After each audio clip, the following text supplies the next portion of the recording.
Hello बच्चों, good morning, good evening और good night.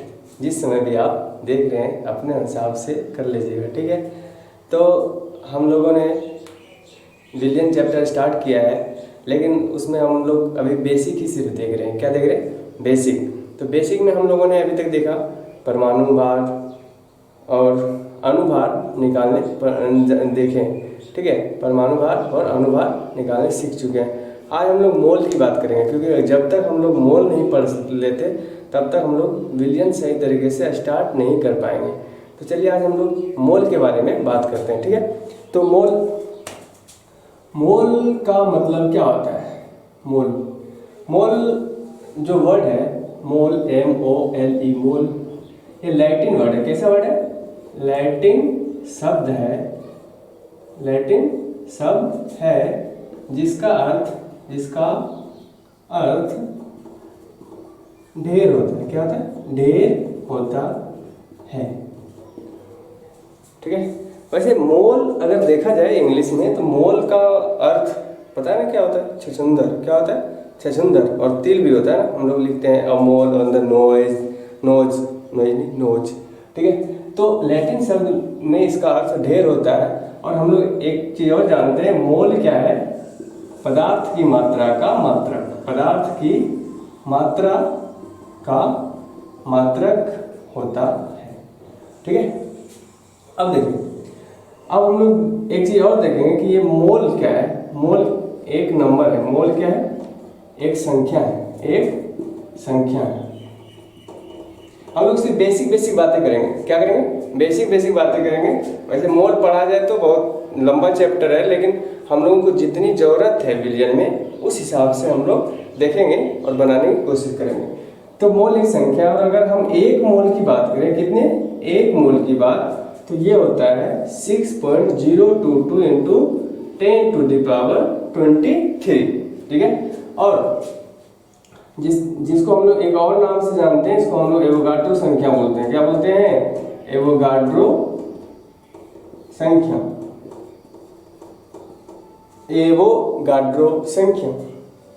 चलिए, तो हम लोगों ने क्या देखा? हम लोगों ने देखा कि मोल एक लैटिन शब्द है जिसका अर्थ ढेर होता है। क्या होता है? ढेर। अब मोल हम लोग जैसे देखते हैं 7 जो राशियां हैं, जो 7 बेसिक राशि है, उसमें हम लोगों ने देखा कि मोल क्या है? पदार्थ की मात्रा का मात्रक है। और मोल एक संख्या है जिसका मान कितना होता है? 6.022 इंटू 10⁻23 होता है, ठीक है। अब हम लोग इसको थोड़ा अच्छे तरीके से और जानने की कोशिश करते हैं, क्योंकि मोल एक संख्या को डिनोट करता है। मोल क्या करता है? एक संख्या को डिनोट करता है। तो हम और एक चीज, मोल को जनरली हम लोग क्या करते हैं? दर्जन से तुलना करते हैं। तो हम लोग एक तरफ मोल लिख लेते हैं और दूसरी तरफ दर्जन लिख लेते हैं। अब मोल का दर्जन से क्या कंपैरिजन है? तो हम लोगों ने देखा अभी कि एक मोल कितने के बराबर होती है? 6.022 इंटू 10⁻23, जबकि एक दर्जन कितने होते हैं? एक दर्जन 12 होते हैं।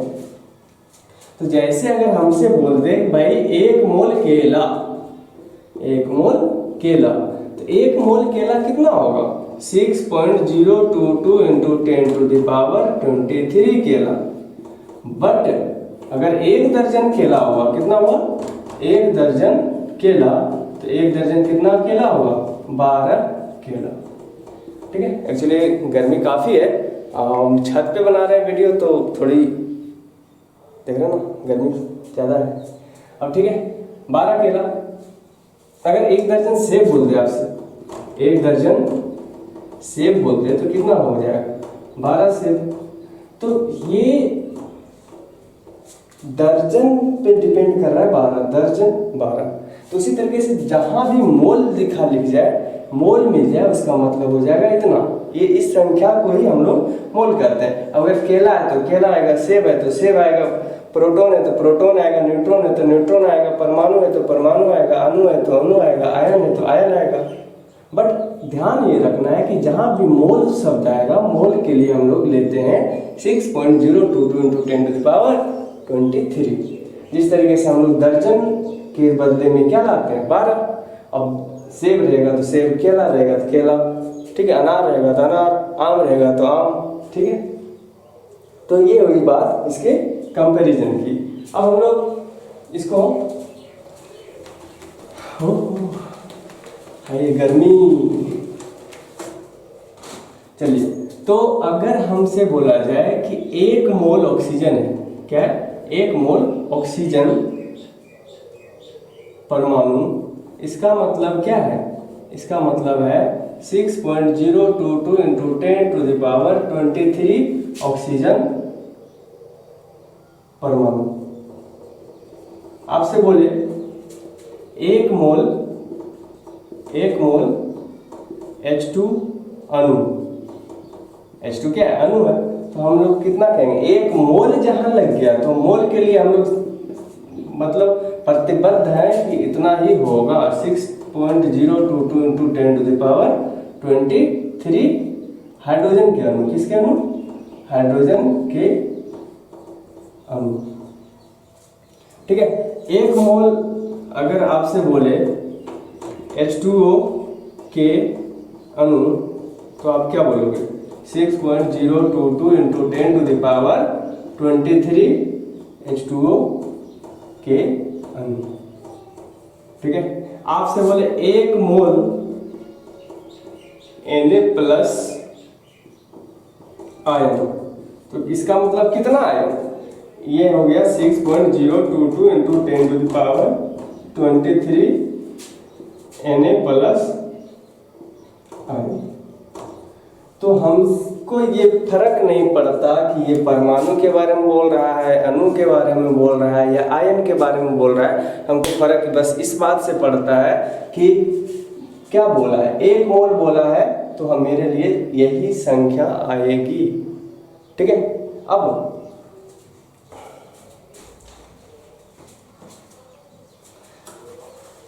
तो अब हम लोग देखते हैं कि अगर परमाणु है, क्या है? परमाणु है, तो परमाणु के लिए हम लोग परमाणु भार लिखते हैं। परमाणु के लिए क्या लिखते हैं? परमाणु भार। तो 1 मोल सोडियम परमाणु, अगर 1 मोल ऑक्सीजन परमाणु का भार बोले, का भार, इसका मतलब कितना? 6.022 इंटू 10⁻23 ऑक्सीजन परमाणु का भार। और इतने परमाणु के भार को ही हम लोग परमाणु भार कहते हैं। क्या कहते हैं? परमाणु भार। और हम लोग को सबको पता है कि ऑक्सीजन का परमाणु भार 16 होता है। कितना होता है? 16, मतलब 16 ग्राम, ठीक है। अगर आपसे बोले 1 मोल सोडियम परमाणु का भार तो कितना हो जाएगा? परमाणु का भार तो ये हो जाएगा 23 ग्राम। तो जिसका भी बोल दे 1 मोल का, जैसे 1 मोल क्या बोलते हैं? 1 मोल H2O। अब H2O क्या है? अणु है, तो अणु का अणुभार निकलता है ना, तो H2O का अणुभार, अच्छा 1 मोल H2O अणु का भार, अणु का भार तो कितना होगा? H2O में 2 हाइड्रोजन है तो 2 के लिए 2, 1 ऑक्सीजन है तो 16, तो टोटल कितना हो? 16 2 18 ग्राम, ठीक है। तो ये हो गया अपना कि 1 मोल परमाणु का भार अगर बोले तो परमाणु भार, 1 मोल अगर अणु का भार बोले तो अणु भार, ठीक है। अब हम लोगों को एक चीज देखना है कि कैसे हम लोग निकालेंगे मोलों की संख्या को। तो मोलों की संख्या को निकालने का अपने पास क्या है? मोलों की संख्या निकालने के बाद लिए अपने पास 3 चीजें हैं। 3 चीजें क्या है? तो मोलों की संख्या तब निकालेंगे जब क्या दिया हो? यदि परमाणु, अणु या आयन की संख्या दी हुई हो। तो मोलों की संख्या निकालने का अपने पास क्या सूत्र है? मोलों की संख्या निकालने का सूत्र है दी हुई संख्या बटे एवोगाड्रो संख्या। एवोगाड्रो संख्या।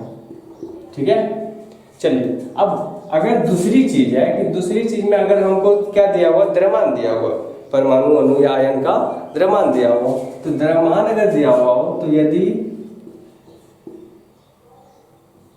परमाणु अणु या आयन का द्रव्यमान दिया हो तो मोलों की संख्या कैसे निकालेंगे? मोलों की संख्या निकालेंगे दिया हुआ द्रव्यमान या भार, दिया हुआ द्रव्यमान बटे परमाणु रहेगा तो परमाणु भार से भाग देंगे, या फिर अणु रहेगा तो अणु भार से भाग देंगे। ठीक है, तीसरा कंडीशन क्या है, तीसरे तरीका अपने मोलों की संख्या निकालने का, वो है मोलों की संख्या। तो मोलों की संख्या निकालने का, अगर पदार्थ की जो मात्रा है वो जो उसको आयतन में दे रखा है, मतलब अगर आयतन में आपको पदार्थ दे रखा है जैसे 2 लीटर 3 लीटर 200 ml 400 ml, उस कंडीशन में मोलों की संख्या निकालना है तो हम लोग क्या करते हैं, वो भी STP पे दिया हुआ है। ठीक है, तो आयतन दिया हुआ आयतन किस पर, at STP standard temperature pressure by 22.4 litre. But हम लोग को जो विलियन में जरूरत पड़ेगी, विलियन में ये सेकेंड नंबर वाला का ही ज़्यादा यूज करेंगे। तो सेकेंड नंबर वाला का भी हम लोग क्या करते हैं, सबसे पहले देख लेते हैं कुछ एग्जाम्पल। और ये सब सारे चीज आपको तब तक नहीं समझ में आएंगे जब तक आप खुद से इसका नोट्स बनाते हुए ना चले, क्योंकि ये अब मैं यहाँ पे 2-4 बार नहीं बोल सकते एक ही चीज़ों को, क्योंकि आप उसको क्या कर सकते हैं, रिवाइंड कर सकते हैं, पीछे करके देख सकते हैं। तो एक ही चीज़ को 5 बार बोलने से यहाँ पे कोई मतलब है नहीं। तो चलिए अब हम लोग क्या करेंगे, जैसे आपसे बोले 2 मोल Na का द्रव्यमान, 2 मोल Na का द्रव्यमान कितना हो जाएगा? हम लोग जानते हैं 1 मोल Na मतलब सोडियम का द्रव्यमान। तो किसी भी चीज का 1 मोल का द्रव्यमान निकालते हैं तो अगर परमाणु है तो परमाणु द्रव्यमान निकलता है, और अगर अणु है तो अणु भार निकलता है। तो ये जो सोडियम का द्रव्यमान अगर निकालने बोल रहा है 1 मोल का, तो ये इसका क्या हो जाएगा, परमाणु द्रव्यमान ही हो जाएगा, मतलब 23 ग्राम। तो अगर आपसे बोले 2 मोल Na का द्रव्यमान तो कितना आएगा, 1 का 23 तो 2 का 23 दूनी 46, कितना ग्राम, 46 ग्राम। आपसे बोले 3 मोल का द्रव्यमान निकालो, 3 मोल सोडियम का द्रव्यमान, तो आपको क्या करना है, 3 गुने 23, 3 तिया 9, 3 दूनी 6, 69 ग्राम। तो ये इधर से बोले तो ऐसे, अगर इधर से बोले तो आपसे बोले 69 ग्राम, कितना ग्राम, 69 ग्राम में सोडियम के कितने मोल होंगे, कितने मोल होंगे, मतलब आपको दे दिया है, क्या दे दिया है कि इतना ग्राम, तो मतलब दिया हुआ भार कितना है, 69, दिया हुआ भार कितना है 69। इसमें हम लोगों को किससे भाग देना है, इसमें किससे भाग देना, इसमें भाग देना है किससे, किससे भाग देना है, इसमें भाग देना है, अगर परमाणु है तो परमाणु द्रव्यमान से भाग देना है, अणु है तो अणु पर। तो आपके पास परमाणु कौन है, सोडियम, तो सोडियम के भार से भाग देंगे। सोडियम का 1 मोल का द्रव्यमान मतलब परमाणु द्रव्यमान कितना है, सोडियम का ये परमाणु द्रव्यमान ही हुआ ना, तो परमाणु द्रव्यमान, तो परमाणु द्रव्यमान से भाग देंगे, मतलब 23 ग्राम से भाग देंगे, 23 तिया 69 मतलब 3 मोल। देखिए अगर 3 मोल का पूछे तो 3 गुने 1 मोल का द्रव्यमान 69 ग्राम। आपसे बोले कि 69 ग्राम में कितने मोल है, तो जितना ग्राम में पूछा है उसको ऊपर में रखेंगे और जितना से बोल उसके परमाणु द्रव्यमान से भाग दे देंगे तो आएगा 3 मोल। बोले सर अगर दूसरा रहता तो आपसे बोलता कि कितना 75 ग्राम, 75 ग्राम में सोडियम के कितने मोल होंगे, कितने मोल होंगे। तो हमको उससे कोई मतलब नहीं है कि कितना ग्राम में पूछा है, हमको जितना ग्राम में पूछा है उसको हम लोग क्या करेंगे ऊपर दे देंगे, ऊपर लिख देंगे ना, और उसके परमाणु द्रव्यमान से भाग दे देंगे। तो सोडियम क्या है, तो सोडियम का कितना हो जाएगा, सोडियम का हो जाएगा 23 ग्राम का, जो भी कट के आएगा वो उसका क्या हो जाएगा मोल हो जाएगा। तो 3 से ज्यादा मोल आएगा, 3 पॉइंट कुछ मोल आएगा, 3 पॉइंट कुछ मोल। अब अगर आपसे बोले 72 ग्राम में H2O के कितने मोल होंगे, कितने मोल होंगे, 72 ग्राम में H2O के कितने मोल होंगे। तो आपको पता है 72 ग्राम में पूछा है, कितना में 72 ग्राम में, तो जितना ग्राम में पूछा है उसको ऊपर रख लेंगे क्योंकि दिया हुआ भार यही हो जाएगा। और सेकेंड नंबर में हम लोगों ने देखा है कि अगर कोई भी परमाणु अणु या आयन का द्रव्यमान दे रखा है तो हमको मोलों की संख्या पूछे तो जितना दिया हुआ है, मतलब दिया हुआ भार, दिया हुआ भार बटे, अब ये अणु है ना, तो अणु है तो क्या किससे भाग देंगे, अणु भार से भाग देंगे। तो दिया हुआ भार है आपके पास 72 ग्राम और अणुभार, जल का अणुभार कितना होगा भाई, हाइड्रोजन क्या है 2 हाइड्रोजन है तो 1 हाइड्रोजन का 1 ग्राम, तो 2 हाइड्रोजन का 2 ग्राम।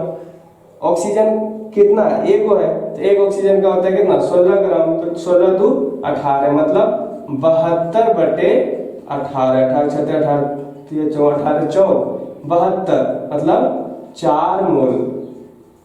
मतलब कि अगर हम जल का 72 ग्राम ले लें, जल का कितना 72 ग्राम, तो उसमें जल के कितने मोल होंगे 4 मोल होंगे, ठीक है, कितने मोल 4 मोल। और 1 मोल में कितना होता है 6.022 × 10⁻23, तो 4 मोल में कितना हो जाएगा 4 × 6.022 × 10⁻23। तो इस तरीके से होती है। और हम लोग इसका यूज करेंगे कहाँ पे, जब हम लोग मोलरता पढ़ेंगे, मोललता पढ़ेंगे, मोल प्रभाज पढ़ेंगे, तो उस समय हम लोग इसका यूज करेंगे। और अभी हम लोग 12th के चैप्टर पे गए ही नहीं, अभी हम लोग 11th में ही घूम रहे हैं। और जब तक हम लोगों को ये सारी चीज़ें पता नहीं रहेगी तब तक हम लोग विलयन सही ढंग से पढ़ नहीं सकते। तो इस सारी चीज़ों को पहले हम लोग कवर करेंगे। अगला जो नेक्स्ट वीडियो आएगा वो तुल्यांकी भार पे होगा, ठीक है। चलिए पढ़िए मन लगा के और नोट्स बनाइए अच्छे से। धन्यवाद।